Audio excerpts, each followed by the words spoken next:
18వ వచనం చదవండి, అందరూ చదవండి. నాశనమునకు ముందు గర్వము నడుచును, పడిపోటుకు ముందు అహంకారమైన మనస్సు నడుచును. ప్రార్థన చేసుకుందాం. పరిశుద్ధుడా, మహాగరుడా, సర్వోన్నతుడా, సర్వశక్తిమంతుడా, మీకు వందనాలు, స్తోత్రాలు తెలియజేస్తూ ఉన్నాను. మీరు ఇచ్చిన మహాకృపే కేవలం నీ కృప. నీ కృపలో బలపరిచి భద్రపరిచి ఆయుషించి ఆరోగ్యాన్నిచ్చి ఇంతవరకు కాపాడిన రీతిని బట్టి మీకే వందనాలు, స్తోత్రాలు తెలియజేస్తూ ఉన్నాను. కొద్దిసేపు నాయన ప్రభా ఎంతసేపు పాడాము, మిమ్మల్ని స్తుతించాము. ఈ సమయంలో తండ్రి నాయన కొద్దిసేపు వాక్యాన్ని వివరిస్తుండగా, అయ్యా తండ్రి నాయన నేను నా జ్ఞానంతో మాట్లాడితే వినరు, నేను ఎందుకు పనికిరాని వాడిని, పాపిని తండ్రి నాయన, అయినను తండ్రి నాయన మీరు వాడుకుంటున్న రీతిని బట్టి మీకు వందనాలు, స్తోత్రాలు. నా మాట మరుగుపరచని ఆత్మ సహాయంతో మాట్లాడడానికి కొడు చూపించండి. ఇక్కడ ఎవరైనా రావాల్సిన వారు ఉన్నట్లయితే ఇది దేవుడి మందిరం కనుక దేవుడి మందిరంలో ఉండి దైవ చిత్తానుసారంగా ఉండే మహాకృపను మాకందరికీ దయచేయమని యేసయ్య నామములో అడిగి వేడుకుంటూ ఉన్నాము తండ్రి, ఆమేన్. ఈ రోజు నేను ఒక ప్రత్యేకమైనటువంటి ఒక విషయం కోసం మీతో చెప్పాలని ఇష్టపడుతున్నాను. అదేంటంటే గర్వము. చెప్పండి, ఏంటి గర్వం? మాకు ఎవరికి గర్వం లేదన్న వాళ్ళు ఎవరైనా చేతి పైకెత్తాడు? గర్వం లేదన్నవాడు అంటే మీకు గర్వం ఉందా? మరి లేనప్పుడు పెట్టచ్చు కదా. గర్వం లేదు కదంటే వెరీ గుడ్, వెరీ గుడ్ కదా. గర్వం ఎవరికీ లేదు కదా. మీ అందరికీ లేనందుకు నేను చాలా సంతోషిస్తున్నాను. కానీ ఆ గర్వం గురించి నేను చెప్పాలని ఇష్టపడుతున్నాను. సృష్టిలోనండి పుట్టిన మొట్టమొదటి పాపం ఏంటో తెలుసా? గర్వమే. ప్రారంభంలో ఉన్నటువంటి పాపం ఏంటో తెలుసా? దేవుడు ఏర్పాటు చేసిన మానవుల జీవితంలో చూడండి, ఈ సృష్టిని కలగజేసినటువంటి ఈ సృష్టిలో మొట్టమొదటి పాపం ఏదైనా ఉందంటే ఏంటో తెలుసా? గర్వము. చెప్పండి, ఏంటది? గర్వము. గర్వం గురించి సామెతల భక్తుడు గొప్ప జ్ఞానవంతుడు. బైబిల్ గ్రంథంలోనండి అసలు జ్ఞానవంతుడు ఎవరైనా ఉన్నారంటే ఎవరు చెప్పండి? సొలొమోనే. సొలొమోను జ్ఞానవంతుడు అనమాట. ఏమంటే ఎంత జ్ఞానమో తెలుసా? సొలొమోను వాళ్ళ డాడీ దావీదు. దావీదు గారి తర్వాత రాజ్యాన్ని ఎవరికి ఇచ్చాడు? సొలొమోనుకు అప్పగించాడు. ఏమంటే సింహాసనం ఉన్నది, రాజులు ఉన్నారు, ఏమంటే గుర్రాలు ఉన్నాయి, కత్తులు ఉన్నాయి, కటార్లు ఉన్నాయి, అన్ని ఉన్నాయి గమనిస్తూ ఉండాలి. కాకపోతే ఏమంటే ఆయనకి సింహాసనం ఇచ్చినప్పుడు అతను ప్రార్థన చూడండి, ఎలాంటి ప్రార్థన చేస్తున్నాడో మనం ఆలోచన చేస్తూ ఉండాలి. ఉదాహరణకి ఇక్కడ ఉన్నటువంటి తల్లిదండ్రులు ఎవరైనా పిల్లలకి ఏదైనా అప్పగించారనుకోండి, ఎవరన్నా అంటే ఎవరో బాధపడతారు. మా ప్రభుదాస్ గారిని అనుకుందాం, మహేష్ గారికి ఒక 50 ఎకరాల ఆస్తి ఉంది. ఎంతమ్మా? 50 ఎకరాల ఆస్తి. ఆయన ఏమన్నాడంటే, ఒరే బాబా, మరి నా తర్వాత 50 ఎకరాలు నీకు అప్పగిస్తున్నాను రా, 50 ఎకరాలు నువ్వు చాలా జాగ్రత్తగా చూసుకో అని నీకు ఇచ్చాడనమాట. బాబాయ్ నేను చూడనట్టాడు ఈయన. ఏమంటే 50 ఎకరాలు ఎంత సంతోషంగా కదండి. ఎవరైనా 10,000 ఇచ్చి డాడీ నువ్వు జాగ్రత్తగా ఖర్చు పెట్టుకోగలవా అంటే ఖర్చు పెట్టుకుంటారు ఎవరైనా? ఎంత సంతోషం. అలాగే దావీదు మహారాజు కొడుకు రాజ్యాన్ని అప్పగిస్తే ఆ రాజ్యం జనం అంతా చూసి ఎవరుకున్నాడు తెలుసా? రాజ్యం ఉన్నది, ధనం ఉన్నది, అంత ఉంది, సంపద ఉంది, కాకపోతే ఈ రాజ్యాన్ని పరిపాలన చేయడానికి నాకు ఏం కావాలి? జ్ఞానం కావాలి. కాబట్టి మోకాళ్ళు వేసి అంటున్నాడు తెలుసా, ఇదంతా కాదు ప్రభువా, నాకు ఒకటి దయచెయ్యి, నాకు జ్ఞానం ఒకటే కావాలి నాయన అని అడుగుతున్నాడు. దేవుడి స్తోత్రం చెప్పండి. జ్ఞానం ఎక్కడున్నది? బుద్ధియు జ్ఞానము సర్వసంపదలు ఎక్కడున్నా చెప్పండి? ఆయన దగ్గర ఉన్నాయి. ఆయన ఇచ్చే జ్ఞానము అద్భుతమైనది. సాతానుడు కూడా జ్ఞానం ఇస్తాడు. యాకోబు రాసిన పత్రికలో 2 రకాల జ్ఞానాలు ఉన్నాయి. 2 రకాల జ్ఞానాలు ఏంటంటే, ఒకటి పైనుండి వచ్చే జ్ఞానము, రెండోది లోక సంబంధమైన భూ సంబంధమైన జ్ఞానం అన్నమాట. అంటే భూ సంబంధంగా మనకి కొన్ని జ్ఞానాలు ఉంటాయి. పైనుండి వచ్చే జ్ఞానం ఒకటనమాట. ప్రార్థన చేయడం రాదు కానీ కొంతమంది వంటలు బాగా చేస్తారు. తెలుసా మీకు? వంటలు అద్భుతంగా చేస్తారంటే, వంట అలా చేపల కూర అలాగా నోట్లో పెట్టుకున్నాం అనుకోండి, అబ్బా అనిపిస్తుంది, అని ప్రార్థన రాదు. చేపల కూర వండడం అనేది ఏ జ్ఞానము చెప్పాలి? భూ సంబంధమైన జ్ఞానము. బలమైన ప్రార్థన చేయడం అనేది ఏ జ్ఞానము? పైనుండి వచ్చే జ్ఞానము. 2 రకాల జ్ఞానాలు ఉన్నాయి. ఈరోజు ఏ జ్ఞానం కోరుకోవాలి మనము? పైనుండి వచ్చే జ్ఞానం మాత్రమే మనము కోరుకోవాలన్నమాట. అయితే అంత జ్ఞానవంతుడు ప్రార్థన చేస్తేనండి గొప్ప జ్ఞానాన్ని దేవుడు ఇచ్చాడు, ఆస్తి కూడా ఐశ్వర్యం ఇచ్చాడు. ఆ జ్ఞానవంతుడు ఈ విషయాలన్నీ రాశాడు కదంటే. సొలొమోను రాసిన గ్రంథాలు ఏంటో చెప్పండి బైబిల్లోనూ? చెప్పండి. సామెతల గ్రంథం రాశాడు. రెండోది కదండి పరమగీతాలు కూడా ఆయనే రాశాడు. ప్రసంగి కూడా ఆయనే రాశాడు. కీర్తనలు కూడా కొన్ని కీర్తనలు సొలొమోను కీర్తనలు అని ఉంటాయి కదండి కదా. ఈ జ్ఞానం చూడడానికంటే అసలు ఎవరో సొలొమోను జ్ఞానం చూడడానికంటే ఒక రాణి వచ్చేసిందంట. ఎవరు? శాబా దేశపు రాణి వచ్చిందంట. రోయ్, శాబా దేశపు రాణి విన్నదంట. ఎందుకో తెలుసా? అక్కడ ఉన్నటువంటి ఒక రాజు గారు ఉన్నారు, సొలొమోన్ రాజు గారు, చాలా జ్ఞానవంతుడని ఆనాటం విని చూడటానికి వచ్చిందంట. వచ్చిన ఆమె చాలా ధనము, చాలా బంగారము, చాలా వజ్రాలు అన్ని తీసుకొచ్చిందంట. ఒక టెస్ట్ పెట్టిందంట ఆయనకి. ఎవరికి? సొలొమోన్ రాజు గారికి జ్ఞానం ఎంత ఉన్నదో అని టెస్ట్ పెట్టిందంట. ఆవిడ పెట్టినటువంటి ప్రతి పరీక్షలో కూడా నిజంగా చూసినట్లయితే సొలొమోను గొప్పవాడు అనిపించి, నేను విన్నదానికంటే ఇది చూసిందే ఎక్కువ. దేవుని స్తోత్రం చెప్పండి. నాకు విన్నదానికంటే ఎలా టెస్ట్ పెట్టిందో తెలుసా? కొన్ని పువ్వులు పెట్టిందంట. మామూలు పువ్వులు ఉన్నాయి, ఆర్టిఫిషియల్ పువ్వులు కూడా ఉన్నాయి. పాస్టర్ గారు అక్కడ చూడండి, ఇంటి దగ్గర పెట్టారు కొన్ని పువ్వులు. అవి ఏమనుకున్నారు, నేను అందరూ నిజ పువ్వులు అనుకుంటున్నారు. కాదు, మామూలు పువ్వులు అట్టుకొచ్చి దాన్ని తొడిగేసింది ఆవిడ. కొంతమంది చూడండి ఇంటికి, నేను అనుకున్నాను యాపిల్ కాయలేమో అనుకుంటున్నాను, ఒకసారి కమలా పళ్ళు అనుకుంటున్నాను, గుత్తులుగా కడుతున్నారు. అయ్యి కాదయ్యి ఆర్టిఫిషియల్ అనమాట. అలాగా పెడుతున్నప్పుడు ఈ సొలొమోను అడిగిందంట, ఎలాగో తెలుసా? ఇందులో నిజమైన ఏంటి, కృత్రిమంగా ఉన్నాయి, ఆర్టిఫిషియల్ గా ఉన్నాయి ఏంటి అని అడుగుతున్నప్పుడు ఆయన ఎలా చెప్పాడో తెలుసా? వేటి మీద అయితే తేనెటీగలు వాళ్తున్నాయో అవి నిజమైనవి అని చెప్పాడంట. దేవుని స్తోత్రం చెప్పండి. ఇటువంటి ప్రశ్నలు ఎన్నో వేసినప్పుడు దానికి సమాధానం చెప్తున్నప్పుడు అవి ఏమన్నా తెలుసా?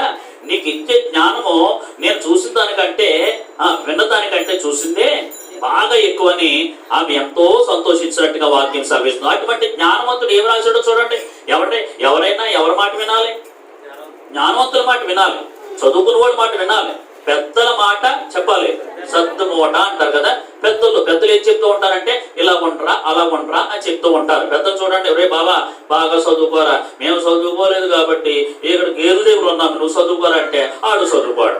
ఆడి పెద్దోడు అయిన తర్వాత ఆడికి అర్థమవుతుంది, రే మా బాబు చెప్తే నేను వినలేదు, నేను చెప్తున్నాను కాబట్టి నువ్వన్నా విన్నా అంటున్నారు. ఇప్పుడు చాలా మంది పిల్లలు అలా చదువుకుంటున్నారు. ఆయన చెప్పిన మాట ఇప్పుడు చదవండి. సామెత 16:18 ఏమన్నాడు? నాశనమునకు ముందు చూసారండి. అంటే గర్వం ఉన్నది అంటే మన జీవితానికి ఏం ప్రారంభమైంది? నాశనం అన్నమాట.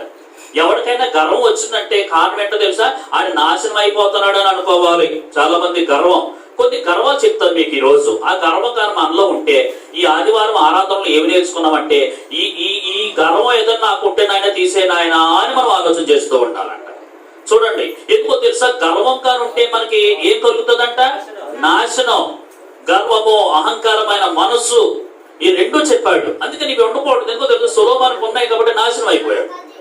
సొలొమోనుకు ఉన్నాయి కాబట్టి తర్వాత నాశనం అయిపోయాడు. కాబట్టి ఆయన ఏం చెప్తున్నాడంటే, ఆయన సొంత జ్ఞానము కాదు కానీ దైవ జ్ఞానంతో ఈ మాటలు చెప్తున్నట్టుగా వాక్యం సెలవిస్తుంది. యెషయా గ్రంథం తీయండి ఒకసారి. యెషయా గ్రంథము 14వ అధ్యాయము. యెషయా గ్రంథము 14వ అధ్యాయం తీయండి. 14వ అధ్యాయం 12వ వచనము.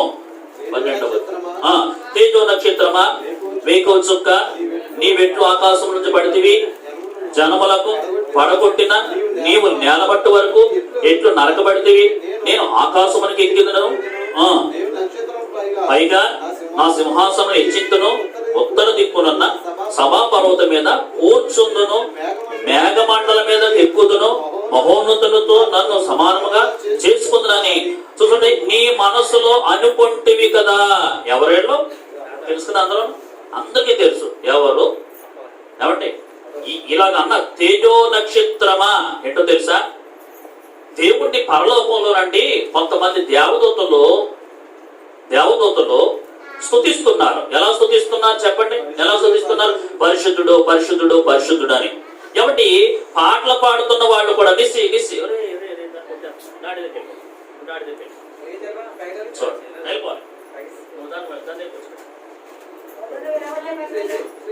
ఒకళ్ళు అక్కడ ఒకళ్ళు కూర్చోవాలి. అరే ఒకళ్ళకి వెళ్ళిపోవాలి, అక్కడికి వెళ్ళిపోవాలి, నువ్వు డాడీ దగ్గరికి వెళ్ళిపోవాలి. లేదా నువ్వు ఎలాగా వరణం ఒకళ్ళు వెళ్ళిపోతే ఇబ్బందిగా ఉండదు. ఓకే, దేవుడికి స్తోత్రం చెప్పండి. దేవదూతలు కోయిల్ డైరెక్టర్ అంటే ఎవరు? పాటలు నేర్పించడానికి ఒక ఆయన ఉంటాడు కదా. అక్కడ స్తుతి తెలియచేయడానికి అండి.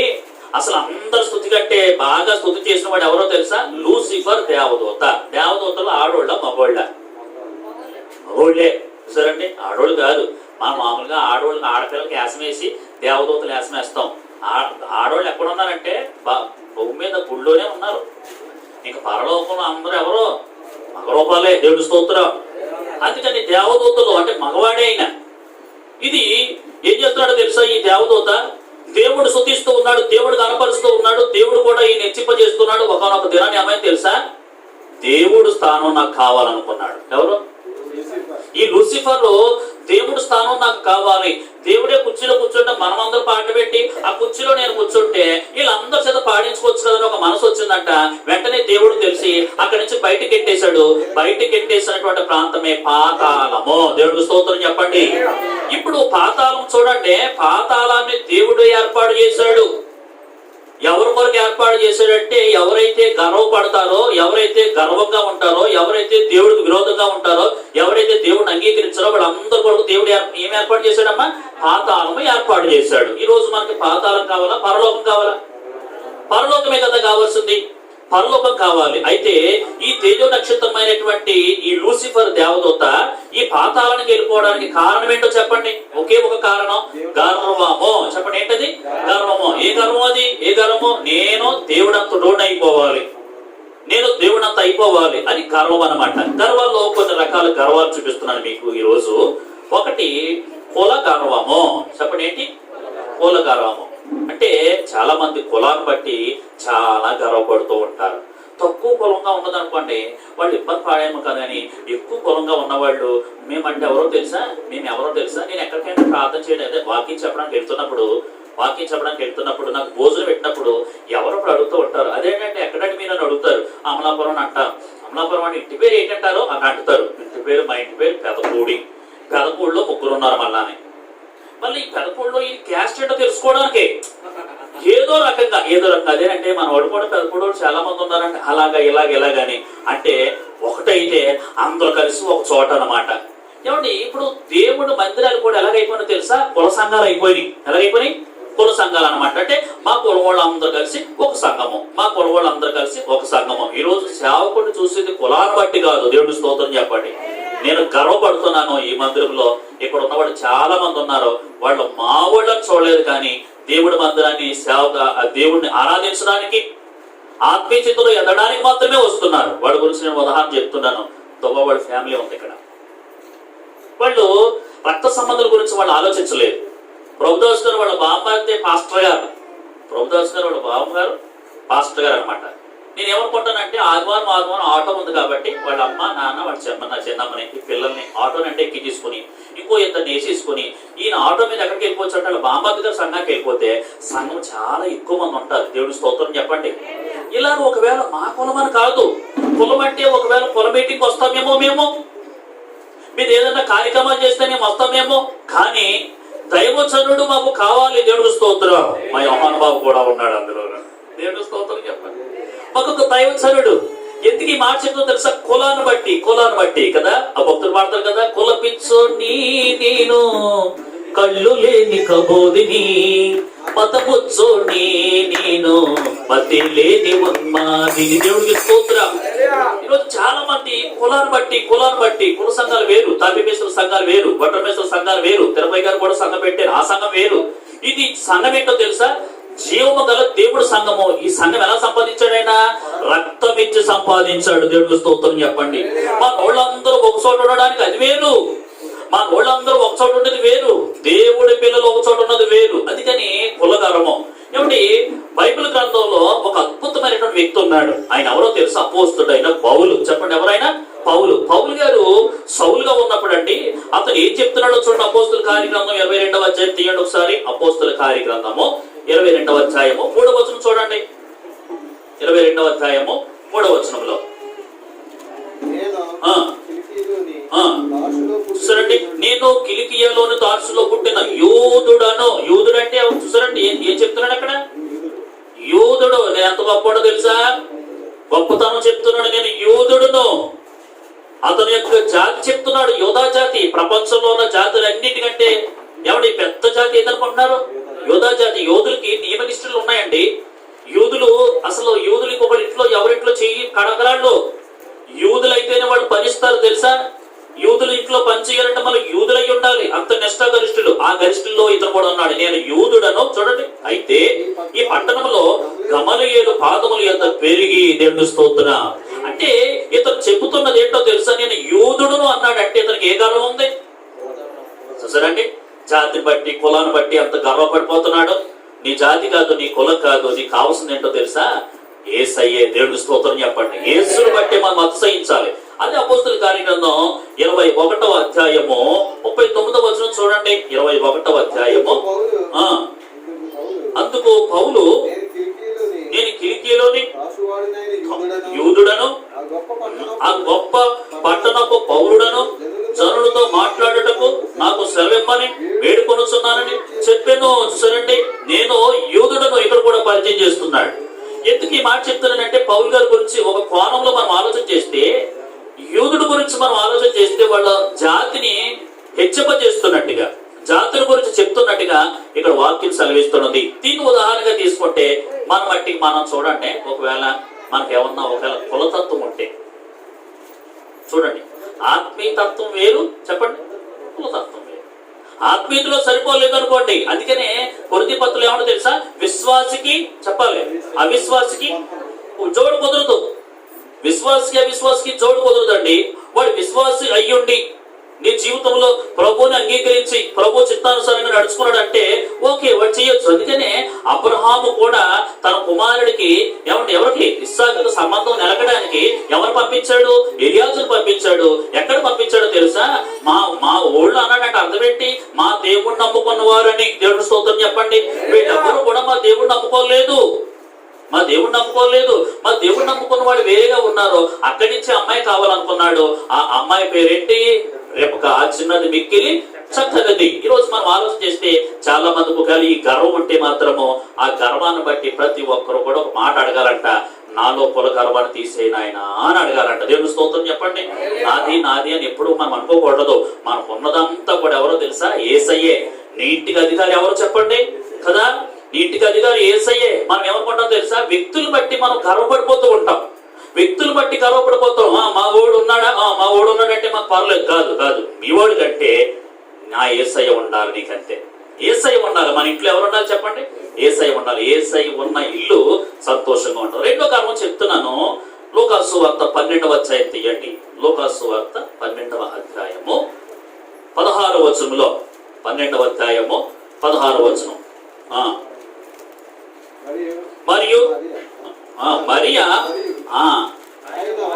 మరియు ఆయన వారితో ఈ ఉపమానం చెప్పాను. ఒక ధనవంతుని భూమి సమృద్ధిగా పండెను. అప్పుడు అతడు, నా పంట సమకూర్చుకున్నటకు నాకు స్థలం చాలదు గనుక నేనేమి చేతునని తనలో తాను ఆలోచించుకొని, నేను ఇలాగ చేతును, నా కొట్లు విప్పి వాటి కంటే గొప్ప వాటిని కట్టి అందులో నా ధాన్యం అంతటిని, నా ఆస్తి, నా ప్రాణము. చూసారండి, ఇతడు దేన్ని బట్టి గర్వపడుతున్నాడు? ధనాన్ని బట్టి. చూసారండి, ఒక ధనవంతుడు ఉన్నాడు. ఈ ధనవంతుడు ధనం ఎక్కువ సంపాదించేశాడు. ధనం చాలా ఎక్కువ సంపాదించేశాడు. ఈ ధనాన్ని బట్టి అక్కడ నా అన్నాడు. చూసారండి, ఏమన్నాడు? నా కొట్లు అన్నాడు లేదా? నా కొట్లు, నా ధాన్యము, నా ఆస్తి, నా ప్రాణం.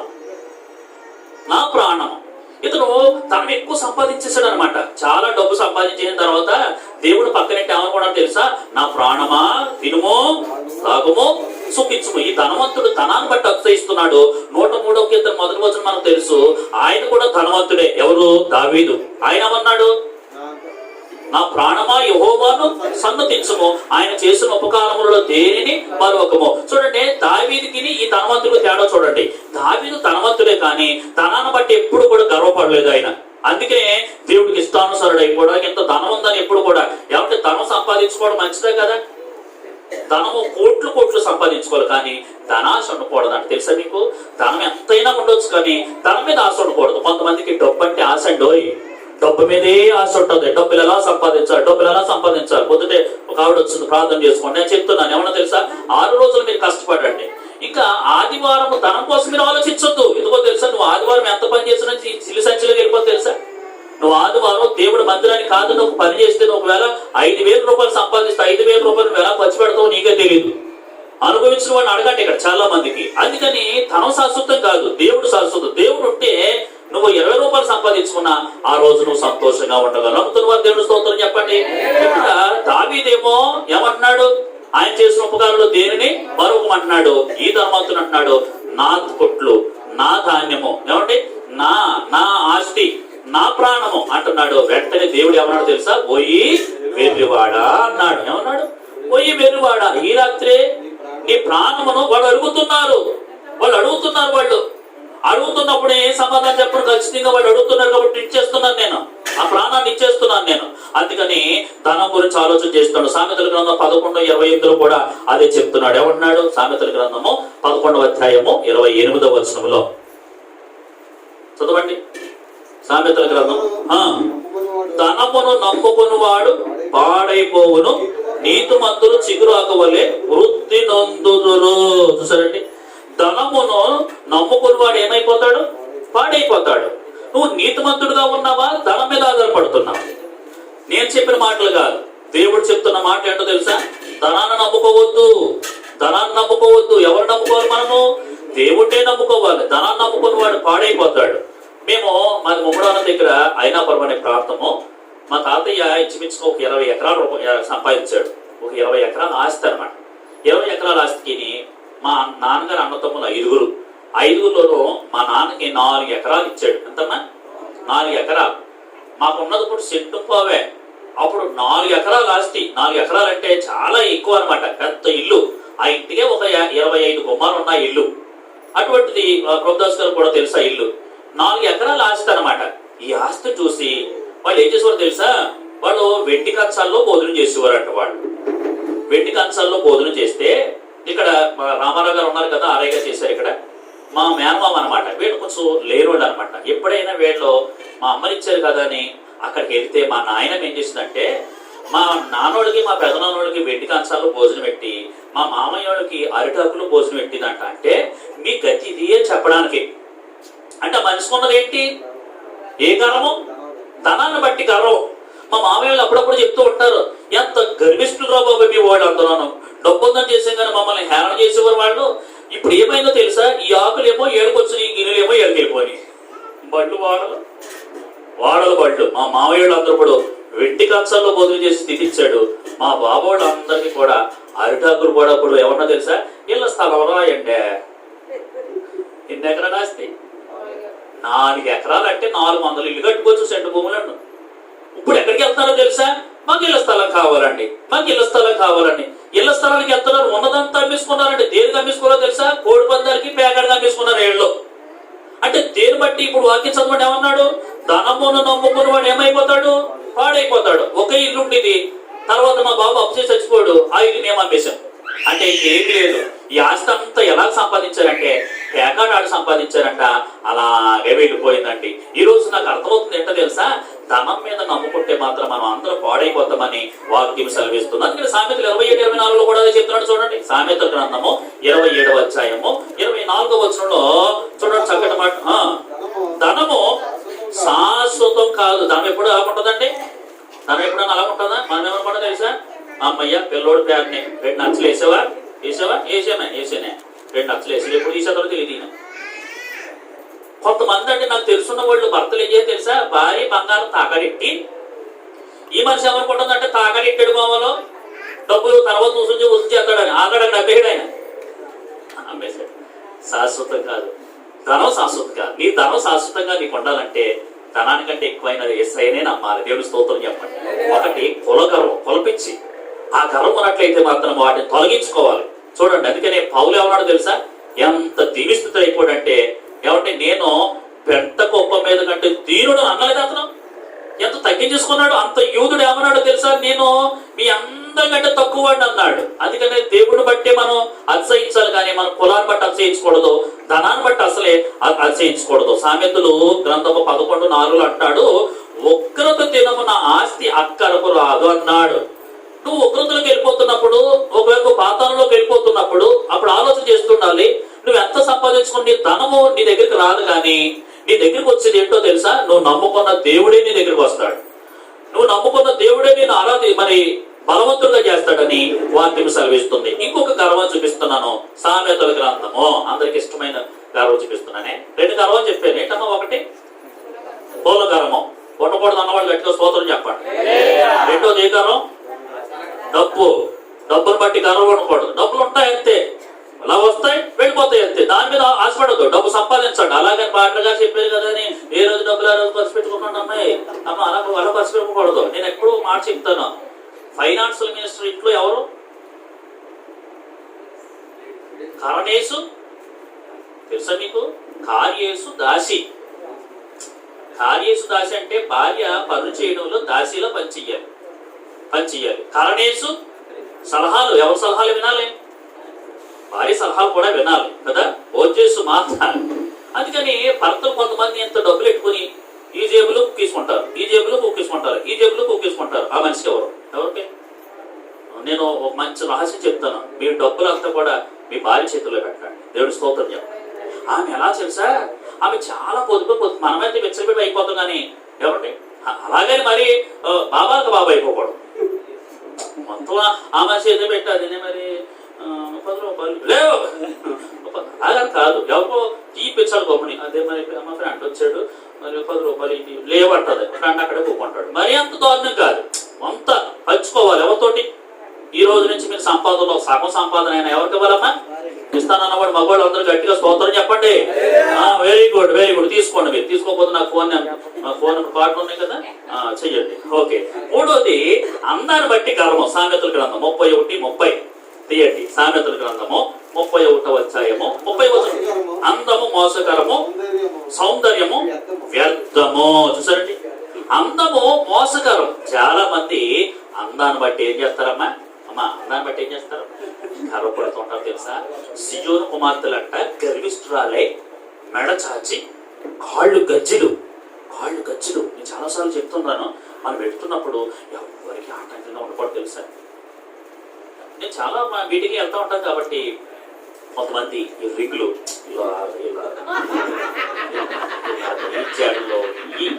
అవన్నీ చూస్తే ఈ తలకాయ ఇలాగ పట్టులేసేస్తున్నట్టు ఎంత అసహ్యం ఉంటుంది తెలుసా. ఏమంటే చక్కగా పాపడి తీసుకుని అసలు జడేసుకుని తక్కువ మంది అయిపోయారు. కొంతమంది చక్కగా అంత మొత్తం ఎందుకు వేసుకుంటారు వేరే విషయం. కొంతమంది పాపడి కూడా తీసుకుని అందంగా వేసుకుంటూ ఉంటారు. ఈ మధ్య కాలంలో పోనీ చిన్న పిల్లలు అంటే పెళ్లి కాని పిల్లలు అంటే పోనీ ఎలాగో కట్టులుగా ఉండొచ్చు. పెళ్లి అయినా కూడా ఇలాగా మనం ఇలాగా అసలు ఏంటిది? పెళ్లి కాలంలో కూడా ఈ పైన పడగలా పెట్టుకుని ఒకవేళ మీటింగ్ లో పాడుతుంది. ఏ పాట తెలుసా? నడువాలేక నేను ఈ లోక యాత్రలో అని పాడుతున్నా పిల్ల. వాకింగ్ చెప్పడానికి నేను వెళ్ళాను. అయిపోయిన తర్వాత పూకుంది అక్కడ పిల్ల. చాడు భలే ఉందన్నమాట. అది పఫా గిఫ్ ఏదో అంటారు దాన్ని. ఓకే, అది మాంపడలో ఉందన్నమాట. కూర్చున్న తర్వాత ఏ పేరు అమ్మా? నీ పేరు అన్న. నా పేరు సుజాత అండి అన్నది. అన్నది. సరే అమ్మ భలే ఉన్నదిరా, ఆ జుట్టు భలే ఉంది, ఎలాగొచ్చిందమ్మా, నీకు ఎవరు నేర్పించారు అని అడిగారు. అమ్మాయి అమ్మ నేర్పించిందండి అన్నది. ఎవరు నేర్పించారు? పిల్లకి జడేమి ఎవరు నేర్పించారు? వాళ్ళ అమ్మ నేర్పించిందంట. సరే ప్రార్థన చేస్తావా అని అడిగాను. నీ పిల్లలకి ఏమి నేర్పించాలి? నేర్పించాలమ్మా? ప్రార్థన నేర్పించాలి. ఈరోజు చాలా మంది ఈ చేతులకి ఇలాగా, మొన్న ఎవరో నాకు సెల్ ఫోన్ లో చూపించారండి. ఈ చేతులకి ఒక రకమైన డిజైన్ అనమాట. నిజం గోర్లు అనుకున్నాను. నిజం గోర్లు కదా, అతికించుకునే గోర్ల. అసలు అక్కర్లేదు. ఎందుకంటే బైబిల్ ఏం చెప్తుంది? మనమేం చేయాలి? ఒకవేళ అన్యుల చేతితో చేయొచ్చేమో కానీ మనం చేయకూడదు. దేవుడు స్తోత్రం చెప్పండి. అందుకని మనము చాలా జాగ్రత్తగా ఉండాలి. అలాగని మగ పిల్లలు కూడా చూడండి. నేను ఎక్కడో ఒకసారి బట్టలు చూస్తుంటే ఎలకలు కొట్టేసిన ప్యాంట్లా నేను అనుకుంటున్నాను, పాపం ఎలకలు గారు కొట్టేసినేమో. మా డాడీ ఇంట్లో ఇప్పటికే 12 ఎలకలు చచ్చిపోయినట్టున్నాయి. ఎప్పుడైతే ఎలకలు కొట్టేసిన ప్యాంట్ ఎలకలు కాదంట. ఏంటయ్యి?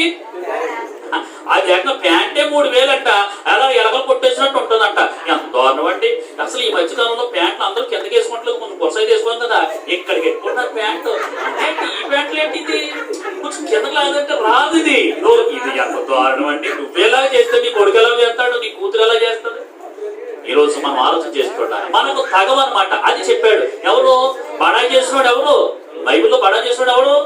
సొలొమోను. ఆ సొలొమోను ఏమన్నా తెలుసా? అందము వ్యర్థము, సౌందర్యము మోసకరము. నీ అందం వచ్చిన ఏమి ఆలోచించుకో. నీ అందం అంతా కూడా ప్రభువుని స్తుతించడానికి నీ అందం ఉపయోగించాలి. ఒక మాట చెప్పిన ఎస్తేరు గ్రంథం 1:10 చదవండి. ఎస్తేరు గ్రంథము 1వ అధ్యాయము 10వ వచనములో వస్తి అనేటువంటి ఒక రాణి, వస్తి, ఎస్తేరు గ్రంథం 1వ అధ్యాయం 10వ వచనంలో ఉన్నాడు. ఎస్తేరు గ్రంథం 1వ అధ్యాయము 10వ వచనం తీసుకొని చదవండి.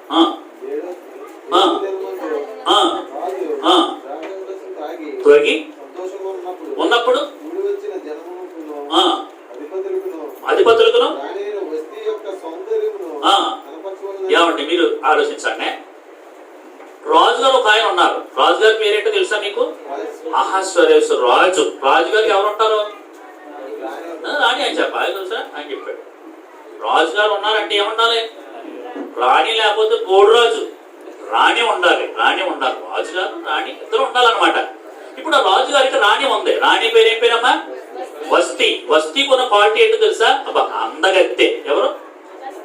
వస్తి చాలా అందగత్తె అనమాట. అందాన్ని బట్టి చాలా మంది అసహిస్తారు. అందులో నేను కూడా. ఇప్పుడు కాదు, ఈ జుట్టు చాలా ఎక్కువ ఉండేది నాకు. చాలా జుట్టు అనమాట, చాలా జుట్టు. అందుకని అంత అందం అనమాట. దీనికి ఏకంగా ఏంటో వేసేసి ఏది నలుగు పెట్టెట్టి తర్వాత ఫెయిల్ లవ్లీ రాసి ఈ జుట్టు చాలా మంది పట్టపొర్రలు చూసినప్పుడు కానివ్వండి, పట్టపొర్ర అనివ్వండి, అంత అందంగా అనమాట. కాళ్ళు ఒక్కరగా ఉన్నా కూడా జుట్టు ఇక్కడ వరకు పెట్టేసుకొని అమ్మో చాలా బాగా చేసుకోండి. ఏమైందో తెలియదు కానీ నా జుట్టు అంతా ఊడిపోయింది. ఎవరినైనా చూపించాను నేను, ఒకేళ్ళు చూపించాను. 4 ఏళ్ళు నన్ను చూపిస్తున్నా. అదే పాటలు గారు కొంచెం ఎదరకపోతే అంతే ఇలాగ ఎట్టుకుంటే బాగున్నాడు. మీరు ఏం పెట్టుకోవాలి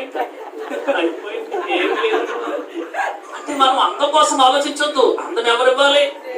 దేవుడిచ్చే సౌందర్యం వేరనమాట. ఈ వస్తి కూడా చాలా అందంగా ఉంది. ఈ అందాన్ని బట్టి ఇక్కడ ఒక రాజు చూడండి, రాజు చేసిన పని కూడా చూడండి. అందము భార్య అందాన్ని ఎవరు చూడాలమ్మా? భర్తే చూడాలి. ఈ పరికమాలు శుభ్రంగా తాగేసి ఎవడో ఈ రాజు శుభ్రంగా తాగేసి వీళ్ళందరూ అంటున్నాడు రాజాది రాజుకు జయమో, రాజాది రాజు జయమో అనగానే రే ఎవరు అక్కడ అన్నారు. వచ్చారు. అమ్మగారు తీసుకురండి రా. రాణి కోటలో ఉంది. ఆవిడ ఎందుకు తీసుకురావాలన్న? అదే రాణి చాలా అందంగా ఉంది కదా, ఈ ఆవిడ గారు చాలా అందంగా ఉందని అందరూ చెప్తున్నారు. నేను ఒక్కడే చూడటం ఏంటి? ఆ అందం అంతా ఈయన అందరూ చూపించాలని చెప్పాడంట. ఎవరు మేము చూసుకొని తాగుతాని వెంటనే ఏమన్నా తెలుసా? నేను అలా నాకు రాణి పోస్ట్ లేకపోయినా పర్వాలేదు, నా అందాన్ని నా భర్తకు తప్పెక్కావు అలాగ అన్నాను. పనికిమాలవాడికి అలా చెప్పాను. అది అంతే. వెంటనే పోస్ట్ ఖాళీ. అప్పుడే తర్వాత మళ్ళీ ఎవరు వచ్చారు? ఎస్టేర్ వచ్చింది. అదనమాట. అందుకనే ఇచ్చిపెట్టేశాడు. రాజు ఇచ్చిపెట్టి వెళ్ళిపోయింది. అప్పుడు మళ్ళీ ఎస్టేర్ ఎంటర్ అయ్యింది. అప్పుడు ఎస్టేర్ రాణి అయిందనమాట. దేవుడి స్తోత్రం చెప్పండి. అంటే అందం గురించి ఆలోచన చేస్తే ఈ అందాన్ని గురించి నువ్వు అందం ఉందని మనం గర్వపడుకోకూడదు. ఈ అందము ఏదో ఒక రోజు ఏమవుతుందంట? మోసం అయిపోతూ ఉంటది. అందుకనే పరమగీతను అంటాడు, నేను నల్లని దాననైనాను సౌందర్యవంతురాలు అనలేదా? నేను నల్లని దాననైనాను. ఈరోజు ఈ అందము భూమి మీద తప్ప పరలోకంలో అలాగని అందంగా ఉండొద్దని కాదు, అందంగానే ఉండాలి. అందం ఎవరికి ఆటంకంగా ఉండకూడదని వాక్యం సెలవిస్తున్నది. ఒక మాట చూడండి, సమూయేలు 2వ గ్రంథము 18వ అధ్యాయం తీయండి. సమూయేలు 2వ గ్రంథము 18వ అధ్యాయము 9వ వచనములో, 18వ అధ్యాయము 9వ వచనములో అబ్షాలోము కంచరగాడిద మీద ఎక్కుపోవచ్చు దావీదు సేవకుని ఎదురయ్యాను. ఆ కంచరగాడిద యొక్క గొప్ప మస్తకి వృక్షం యొక్క పోయినప్పుడు అతని తల చెట్టుకు తగులుకొనినందున అతడు ఎత్తబడి ఆకాశం భూమికి మధ్య వేలాడుచుండగా. అబ్షాలోము ఎవరో? దావీదు కొడుకు. దావీదు కొడుకు అబ్షాలోముకి ఎక్కువ జుట్టు ఉంటుందట. అబ్షాలోము గర్వం ఏంటో తెలుసా? ఈ జుట్టుని బట్టే గర్వం. ఈ జుట్టుని బట్టే గర్వం. ఎలా చచ్చిపోయాడు తెలుసా? జుట్టు వల్ల చచ్చిపోయాడు. వెళ్ళిపోతున్నాడు. తండ్రి యొక్క సేవకులు అందప్పుడు తరుణానికి వెళ్ళిపోతున్నాడు. మస్తకి వృక్షం, ఆ వృక్షం ఇలా జుట్టు పట్టుకుందంట. పట్టుకుంటే అక్కడ చచ్చిపోయాడండి. ఈ జుట్టు వల్ల ఎంత ప్రమాదం వచ్చిందో. ఈ జుట్టును కాపాడుకోవాలనుకుంటున్నారు చాలా మంది. జుట్టు ఎక్కడ ఆడవాళ్ళు పెంచుకోవాలి కదా. జుట్టు గురించి కూడా బైబిల్లో ఉంది. ఆడవాళ్ళు ముసుగు వేసుకోవాలి. అవునా కదా? ఆడవాళ్ళు ఏమయ్యాలమ్మా? ముసుగు వేసుకోవాలి. ముసుగు వేసుకోకపోతే ఏమని చెప్పాడు పౌలు? అవమానం చెప్పాడు. ఒకవేళ ఎవరైనా ముసుగు వేసుకోలేదు అనుకోండి, నాకు కట్టికి ఎంచుకోవాలంట. మగవాడు ముసుగు వేసుకోకూడదు. మగవాడు జుట్టు పెంచుకోకూడదు. మగవాడు జుట్టు పెంచుకోకూడదు. అంటే కొంతమంది ఎక్కడ వర్క్ పెంచేసుకుని దాన్ని జడలా ముడి చేసుకుని ఏమంటారు. ఇవన్నీ బైబిల్లో ఉన్నాయండి. దేవుడి స్తోత్రం చెప్పండి. ఇవన్నీ బైబిల్లో ఉన్నాయి. అందుకని మనము అందం గురించి మనం ఎవరు కూడా ఆలోచించద్దు. ఒకటి ఏ కారణం చెప్పాను? కులగారం మనకు ఉండకూడదు. రెండోది ఏమండి? ధనం ఉండొచ్చు కానీ ధనం ఉన్నదని గర్వపడవద్దు. మూడోది అందం అనేటువంటి గర్వం. అందం ఉన్నది దేవుడు ఇచ్చాడు, నాకు ఈ అందాన్ని దేవుడు ఇచ్చాడు అని అందాన్ని బట్టి దేవుడు స్తుతించాలి. దేవుడి నామాన్ని మహిమపరచాలి. దేవుడి నామాన్ని గణపరచాలి. నాలుగోది ఏంటో తెలుసా? బలం, బలకర్వం అనమాట. కొంతమందికి బలం ఎలా ఉందనుకోండి, కంటలు తిరిగిపోతారు అనుకోండి, వాళ్ళు కంటలు చూసి ఆడే మురిసిపోతూ ఉంటారు. ఎలా ఉంది ఏమంటే అనుకోండి, మన తిరిగిపోరా. బలమును నమ్ముకుని భంగపడ్డావు. బలము, నీ బలం ఎంతండి? దావీదు ఎంత బలవంతుడైనా ఏమన్నాడో తెలుసా? 18వ కీర్తన మొదటి వచనంలో, యెహోవా నా బలమా. నీ బలం ఎవరు? నీ దేవుడే నీ బలం అనమాట. నీ బలం ఎవరో తెలుసా? నీ దేవుడే. చాలా మంది బలాన్ని బట్టి చూసారా, బలం బలం బలము. దానికి మాట చెప్పనా, ఆ బలమే ఫాలోవర్స్. క్షమించా, బలమే ఫాలోవర్స్. నా వెనకాల ఎవడున్నాడు తెలుసా? ప్రభుదాస్ ఉన్నాడు. ప్రభుదాస్ గారు ఎమ్మెల్యే, ఆయన వెనకాల నేనున్నా. నా బలం ఎవరు? 5 సంవత్సరాలు ఉంటాడు. 5 సంవత్సరాల తర్వాత ఆ రోడ్డు మీద వెళ్ళిపోయి ఎవడు పట్టించుకోడు. ఈయన ఉన్నాడు కదా అనుకున్నాను, ఈయన వదిలేశాడు, ఆయన వదిలేశాడు, ఇద్దరు వదిలేశారు. నేనేమైపోయాను? యేసయ్య బలం మీద ఆధారపడాలి. దేవుడి స్తోత్రం చెప్పండి. సమూయేలు మొదటి గ్రంథము 17వ అధ్యాయము 41వ వచనంలో. సమూయేలు మొదటి గ్రంథం 17వ అధ్యాయము 41వ వచనంలో. చదివేడు ముఖ్యం చేస్తున్నాను. ఏమన్నాడు? డాలు మోయేవాడు తనకు ముందుగా నడవగా ఆ ఫిలిష్తీయుడు బయలుదేరి దావీదు దగ్గరకు వచ్చి చుట్టూ పారదూసి దావీదును కొనుగని అతడు బాలుడైన ఎర్రటి వాడును రూపసనే ఉండుట చూచి అతనిని తృణీకరించును. మీకు అర్థమవడానికి మాట చెప్పేస్తున్నాను చూడండి. దావీదు, గొల్యాదు. ఎవరమ్మా? దావీదు, గొల్యాదు. ఇందులో బలవంతుడు ఎవరు? గొల్యాదే. గొల్యాదు ఎంతున్నాడు తెలుసా? ఆ బిల్డింగ్ అంత ఎత్తున్నాడు. దావీదేమో చిన్నోడు అనమాట. మన సొలొమోను గారు వాళ్ళ అబ్బాయి అంత ఉన్నాడు, చిన్నోడు అనమాట. గొల్యాదేమో రాక్షసుడు. వాడికి ఏమన్నా తెలుసా? కండలు తిరిగిపోయి ఉన్నాడు, కత్తులు ఉన్నాయి, కటార్లు ఉన్నాయి, ఇవన్నీ కూడా ఉన్నాయి. దావీదు దగ్గర ఏమీ లేవు. దావీదు యుద్ధానికి వెళ్తున్నాడు. ఏంట్రా ఈయన పంపించారు, ఈయన పంపించారు. ఏమన్నా తెలుసా? నేను కుక్కలు అనుకున్నావు నువ్వు అంటే. అతను బలము ఎంత గర్వపడిపోతాడు చూడండి, బలాన్ని బట్టి గర్వపడిపోతాడు. అప్పుడు దావీదు ఏమన్నాడో తెలుసా? నీకు ఒకవేళ నీ కత్తులు బట్టి నువ్వు గర్వపడుతున్నావు, నీకున్న బలాన్ని బట్టి నువ్వు గర్వపడుతున్నావు. నా బలం ఎవరో తెలుసా? చెప్పండి. దేవుడే నా బలము. ఎందుకంటే నేను గొర్రెలు కాస్తున్నప్పుడు సింహం వచ్చింది. ఆ సింహాన్ని ప్రార్థన చేసుకున్నాను, ప్రభువా నా గొర్రెలు తినేస్తాను, సింహాన్ని చంపే శక్తి నాయన అన్నాను. ఇలా లాగేసి అలా పాడేసానంతే, సింహాన్ని చంపేసి. ఎలుగుబట్టు వచ్చింది, ఎలుగుబట్టును కూడా చంపేశాను. అంత శక్తినిచ్చిన దేవుడు ఈడెంత రాజా, ఈడెవడు? ఆఫ్టర్ ఆల్ ఈడు సున్నతి లేని ఫిలిష్తీయుడు. బలవంతులు ఎవరో తెలుసా? ప్రభు నమ్ముకున్న వారు బలవంతులు. దేవుడు స్తోత్ర. బలవంతుడు ఎందుకో తెలుసా? మన ప్రభు వారికి ఉన్న పేరేంటి చెప్పండి? యెషయా 9:6 ఎలా అయినా మనకు శిశువు పుట్టినని. అందులో ఒకటి బలవంతుడైన దేవుడు. మన దేవుడు బలవంతుడు దేవుడు. ఆయన బలవంతుడు అనమాట. ఆయన అంత బలమో తెలుసా? ఆకాశమైన సింహాసనం అంట, భూమి అసలు సర్వ సృష్టించబడి ఆయన చేతిలో ఉందండి. మనం అంట ఆయన చేతిలో అలా కనబడుతున్నామంట. ఎంత పరాక్రమశాలమో తెలుసా? యేసన్ గారు పాటలు పాడుతున్నారు కదా వీళ్ళు, మా సంసోన్ గారు వీళ్ళు పాడుతున్నారు. ఆయన బలం గురించి పాడుతున్నప్పుడు అండి, మహామహిమతో నిండిన ఎన్ని పాటలు ఉన్నాయో ఆయన బలం గురించి. ఆయన బలం గురించి ఆలోచిస్తున్నప్పుడు మన బలం ఎంత అని మనం అనుకుని బలం మీద ఎవ్వరు కూడా ఆధారపడకూడదు. న్యాయాధిపతుల గ్రంథం 16:28 ఇలాగ అంటున్నాడు చూడండి. న్యాయాధిపతుల గ్రంథము తీరా మరి మొదలెట్టింది కదా, అయిపోతుంది. న్యాయాధిపతుల గ్రంథం 16:28 చదవండి. సంసోను యావండి ఇక్కడ సంసోను చెప్పండి. మన సంసోను కాదు, బైబిల్లో సంసోను ఎవరు? బలవంతుడే కదా. సంసోనికి బలాన్ని ఎవరిచ్చారు? దేవుడిచ్చాడు. దేవుడిచ్చిన బలం దేనికి ఉపయోగించాలి? దేవుడిచ్చిన బలం దేనికి ఉపయోగించాలి? భూమి ఆకాశమును కలిగించావు, జ్ఞానముతో లోకమును స్థాపించావు, వర్షాలను కురిపించావు, వాయువును పంపించావు. నేను యేసుక్రీస్తు ప్రార్థనా మందిరంలో ఉన్న వాళ్ళందరికీ కూడా చేతులు జోడి చెప్తున్నాను, ఎవరు బలం మీద ఆధారపడద్దు, యేసయ్య బలం మీద ఆధారపడండి. దేవుడి స్తోత్రం చెప్పండి. నేను క్రిస్మస్కి ఎవరైనా ఫ్లెక్స్ కడతారేమో ఆలోచించాను. మీ గృహాల దగ్గర ఫ్లెక్స్ కడతారేమో. మీ ఫ్యామిలీ ఫోటో వేసుకుని క్రిస్మస్ శుభాకాంక్షలు, క్రిస్మస్ నూతన సంవత్సర శుభాకాంక్షలు ఈ ఫోటో వేసుకోవాలండి. మీ పాస్టర్ గారి ఫోటో వేసుకుని కట్టాలండి. ఆడ కాళ్ళ దగ్గర ఏళ్ళ కాళ్ళ దగ్గర మనం ఉండొద్దు. తెలుసా? ఎవరి కాళ్ళ దగ్గర ఉందాం? ఏసై కాళ్ళ దగ్గర ఉందామండి. దేవుడి స్తోత్ర. ఏసై కాళ్ళ దగ్గర మీకు విషయం తెలుసా? ఏసైకి భయపడితే అందరూ మనం భయపడతారు.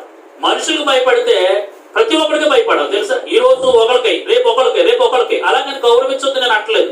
ఎవరైనా కేక్ కట్ చేయాలనుకోండి, తీసుకొచ్చుకోవాలి, కేక్ కట్ చేసుకోండి, సరదాగా ఇంట్లో తీసుకొచ్చి భోజనం పెట్టాలి, చక్కగా ఏదో బుక్ ఇవ్వాలి. అంతేగాని అందరికి అలర్మాలు అయిపోలేగా మనము పెన్సిల్ కట్ వేసుకుని అవి చేసి ఈ చేసి మరే ఏళ్ళు ఎక్కడికి వెళ్తారు తెలుసా, కాలనీలోను శ్యాంబాబు గారు 3 చక్రాల బండి మీద వస్తాడు, పాటలు గారు ఆయనకే బలహీనుడంటే ఏళ్ళు కూడా.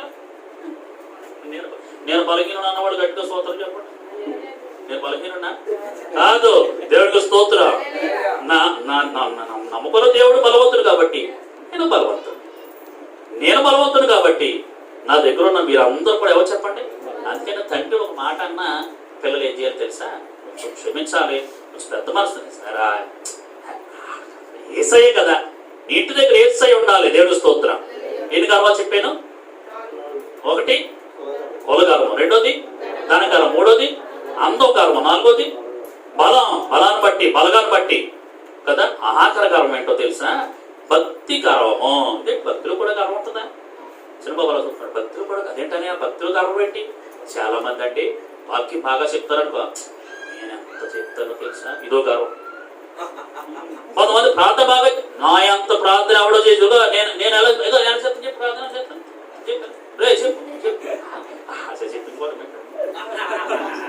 కొంతమంది పాట పాడు సార్, మరి ఓ పొగ వేయాలి. ఏ పొగ? రాజా ఏమన్నా ప్రభు దాస్ గారు పాటండి బాబు, మీరు పాడితేనండి బాబు అసలు ఆకాశం వచ్చి దేవదూతలు అబ్బాబాబా ఈయన ఒకవేళ ఎవరు అనలేదు అనుకోండి.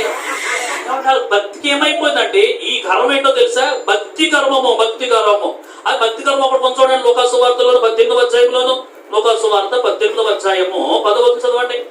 18వ అధ్యాయం 10వ వచనంలో, 18వ అధ్యాయం 10వ వచనంలో చదవండి. తీసారా? 70వ పేజీ. ప్రార్థన చేయుటకు 2 మనుషులు దేవాలయానికి వెళ్ళిరి, ఒకడు పరిసయ్యుడు, ఒకడు సుంకరి. పరిసయుడు నిలబడి ఉన్నాడు, దేవా నేను చోరులను, అన్యాయస్తులు, వ్యభిచారులను, ఇతర మనుషుల వల్ల ఈ సుంకరుల వలన ఉండనందున నీకు కృతజ్ఞతాస్తులు తెలియజేస్తున్నాను. వారానికి 2 సార్లు ఉపవాసం చేస్తున్నాను, నా సంపాదనలో 10 భాగం చెల్లిస్తున్నాను, నా ప్రార్థన చేస్తున్నాను. అయితే అది 11వ వచనం అన్నాడు, సొంకని దూరముగా నిలబడి ఆకాశం వైపు కరుణెత్తున నేను ధైర్యం చాలా రూపం కొట్టుకుని దేవ పాపిని నన్ను కరుణించమని చెప్పాడు. ఎవరమ్మాయిలు ఇద్దరు? పరిసయ్యుడు, సొంకని. ఇద్దరు గుళ్ళోకి వచ్చారు. పరిసయ్యుడు ఎలా ప్రార్థన చేస్తారో తెలిసి చేతులు ఎత్తి, ప్రభా వారానికి 2 సార్లు నేను ఉపవాసం ఉంటున్నాను, ఈ పని పనులు ఉండలేదు. ఆడు కూడా నీకెందుకు? మాస్టర్ గారు అన్నారంట, అందరూ అమ్మా మీరందరూ కలిసి పాపాన్ని ఒప్పుకోవాలి అందరూ అని అన్నారు. అసలు అలాగే అంటారు కదా. ఒక ఆవిడ ప్రార్థన చేస్తున్నాడు, ప్రభా నేను పాపిని ఆయన పక్క ఉన్నట్టుందంట. అవును ప్రభా అంటుందంట. సరే ప్రభా నేను ఆయన దుర్మార్గురాలు అంటుందంట. అవును ప్రభా అంటుందంట. అంటే చుట్టూ కొడుకుంటారంట. సరే నా పాపం నీకెందుకు కానీ, ఎవరు పాపాలు వాళ్ళు ఒప్పుకోవాలండి. ఆవిడ ఎలా ఉండడం ఇది కాదు. దేవుడు మందిరంకి వచ్చాను అనుకోండి, ఈ ఆవిడ తెలుసా, నేను వారానికి 2 రోజులు ఉపవాసం ఉన్నాను. ఈ పాపాత్ముడే కానీ, ఎవరు సొంత పాపాత్ముడే కానీ, దేవా నేను లోపం కావడానికి కూడా నేను అర్హత లేను అని ప్రభా, అలా అందరూ అలాగ అంటున్నాను ప్రభా, ఏదో డిస్టర్బ్ అయిపోను ప్రభా తండ్రి, కానీ నీ గుళ్ళోకి వచ్చి ఒప్పుకున్నాను ప్రభా, నేను పాపిని ఆయన నన్ను క్షమించిన ఆయనంటే ఈ ప్రార్థన దేవుడు ఆలోచించాను. ఎంత గొప్ప సంగతి సరే. పరిశీలికున్న కారణం ఏంటి? పరిశీలిక భక్తి గారు నా ప్రార్థన దేవుడు ఆలకించేస్తాడు. కాదు ఈరోజు వాక్యం చెప్తాను, నా ప్రార్థన ఆలకించకపోవచ్చు దేవుడు. ఇక్కడ కూర్చొని మీ ప్రార్థన ఆలకిస్తారు తెలుసా. ఎక్కడ ఎంతలో కూర్చుంది, మాకు కూర్చుంది శారంగా కూర్చోవారు. వాళ్ళు నిండు మనసుతోటి ఏసయ్యా ప్రార్థన రాదు అనుకోని మంచి మాటలు రావు. మనకు కేక్ కట్ చేయడానికి దుర్గకు ప్రార్థన చేయమన్నాను ప్రభా, మా పాటర్ గారు చెప్పిన మాటలన్నీ అందరికీ నాయన ప్రభా మేలు కలిగిగా ఉండాలి నాయన, అలాగే మేము నడుచుకోవాలని కేక్ కట్ చేసినప్పుడు ప్రార్థన చేసిందండి. దేవుడు స్తోత్రం చెప్పండి. ఈరోజు నేను చెప్తున్న మాట ఏంటో తెలుసా, ఎంత చదువుకున్నామని కాదు, ఎంత నాలెడ్జ్ ఉందని కాదు, ఎంత మంచి మాటలు ఉపయోగిస్తున్నామని కాదు, అందరూ ఎదగాలి కదా, అందరూ ప్రార్థన చేయాలి. బైబిల్ గ్రంథం పట్టుకున్న వాళ్ళు అందరూ కూడా మోకాళ్ళు వేసి చిన్నతో మన అందరూ కూడా ప్రార్థన చేయాలి. మన యోహాను 31st నైట్ యోహాను కూడా సాక్షి చెప్పాడు. సభలు కొట్టండి మీరు అందరూ. నేను అనుకున్నాను అసలు 31వ తారీఖు రాత్రి ఇక్కడే గడపాలి, మా పిల్లలందరూ ఇక్కడ గడుపుతారు అనుకున్నాను. క్షమించాలి ఈ మాటలు అన్నాడు. కొంతమంది గడపలేదండి. గడపలేదు. బాప్తిస్వం లేనాడు యోహాను 31st నైట్ మాతో ఉన్నాడు తెలుసా. 1వ తారీఖున మాతో ఉన్నాడండి. ఎందుకో తెలుసా, ఏమో ప్రభా చాలా భయంకరమైన పరిస్థితులు ఎదుర్కొన్నాం. ఈ సంవత్సరం ఎలా ఉంటాయి, ఏ పరిస్థితులు ఎదురవుతాయో, వీళ్ళు ఎవరు మార్చగలరో చెప్పండి, ఎవరు మార్చగలరు? ఎవరు మార్చలేడు, ఏసై మార్చేది తెలుసా? దేవుడి స్తోత్రం. భయంకరమైన పరిస్థితిలో ఉన్నప్పుడు అండి మా డేవిడ్ రాజు కానీ, మా చిన్నబాబు కానీ, వీళ్ళు కానీ, మా బుల్లి కదా, వీళ్ళందరూ భయంకరమైన పరిస్థితిలో ఉన్నప్పుడు ప్రార్థన చేసేవాళ్ళం. ఇక్కడ మా హలీమా మేమంతా కలిసి ప్రార్థన చేసేవాళ్ళం. ప్రార్థన చేస్తే మాకు కళ్ళప్పుడు నీళ్ళు ఏడ్చేసేవారండి బాబు. ప్రార్థన ఎంత భయంకరమైన ప్రార్థన తెలుసా? ఒకసారి నేను నాకు చూడడానికి కూడా వెళ్ళాను. నాకు చెప్పిన మాట ఏంటో తెలుసా? అన్నయ్య దేవుడిని తప్పిస్తే దేవుడి సన్నిధిలోనే మోకాళ్ళు. దేవుడి స్తోత్రం. మర్చిపోకూడదు తెలుసా? యేసయ్య మన దేవుడు అంతే. ఒక పూట కూలేకపోయినా పర్లేదు, యేసు ప్రభు మీద ఆనుకోరకు కదా. ఈరోజు ఎందుకో ఈ మధ్యకాలంలో మా పుల్లి కూడా కనపడటం మానేశాడు. కాదు యేసయ్యకి కనబడదాం వాళ్ళ దేవుడు స్తోత్రం చెప్పండి. ఆ మాటలు కష్టంగా ఉన్నాయి. ఎవరెవరికో ఎందుకు వారినంతా కూడా వాళ్ళతో కూడా తిరిగి కదా. జస్ట్ కనీసం శుక్రవారం సాయంకాలం ప్రార్థన చాలా మంది రావట్లేదు. ఆదివారం ఉదయము ఎవరైనా ఫోటోలు పెట్టుకున్నప్పుడు మనం అందరూ కూడా కనపడుకోవాలి. ఎక్కడ కనపడాలంటే సంఘం అంతా కలిసి ఎక్కడైనా ప్రార్థన బుక్ లో కనపడితే, ఇక్కడ కనపడితే దేవుడు చూస్తాడంట. అందుకని ఎక్కడ కనపడడం మన దేవుడికి ఎక్కడి నుంచి చూస్తాడు దేవుడు? పరలోకం నుంచి చూస్తే మందిరంలో ఉన్నవాడే కనపడతాడు. లైవ్ వెళ్తుంది. ఇప్పుడు ఇది లైవ్ వెళ్తుందా? అది కూడా లైవ్ వెళ్తుంది.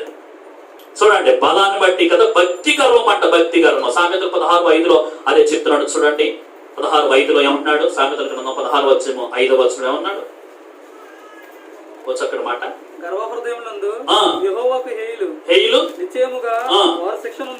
ఏమంటే గర్వ హృదయులు అంటే గర్వాన్ని బట్టి చాలా మంది కదా, చాలా మంది గర్వాన్ని బట్టి. నువ్వు దేవుని బట్టే. భక్తులు కూడా గర్వపడకూడదు. నాకే అన్ని తెలుసు అని నువ్వు అనుకోకూడదు. నువ్వే గొప్పవాడు అనుకోకూడదు. మనం ప్రతి అవసరత దేవుడు ఏం చేస్తాడు చెప్పండి? తీరుస్తాడండి.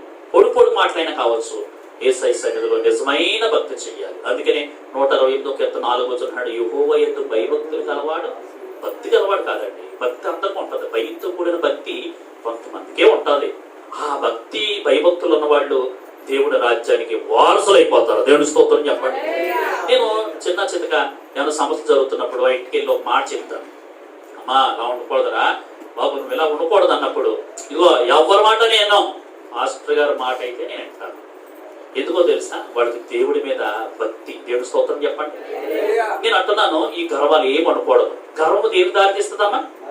నాశనం అయిపోతామా? నాశనం అవ్వడానికి దేవుడు మనల్ని ఏర్పాటు చేశాడు. ఆశీర్వాదానికి వారసులుగా ఉండడానికి ఆశీర్వాదమే.